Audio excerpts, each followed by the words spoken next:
தன் வகுப்பறையில் உள்ள மாணவர்களை பார்த்து ஆசிரியர், நம் உடலில் உயர்ந்த உறுப்புகள் எது, தாழ்ந்த உறுப்புகள் எது என்று கேட்டார்.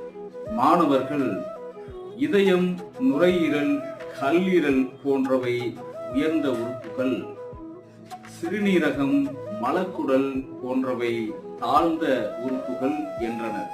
அதில் ஒரு மாணவன் மட்டும், சார், நம் உடலில் உயர்ந்த உறுப்பு நாக்குதான். நாம் பிறரை மகிழ்விக்கும்படி, பிறருக்கு நல்லது ஏற்படும்படி நாம் பேசும்போது இந்த உலகம் நம்மை மதிக்கின்றது, போற்றுகின்றது.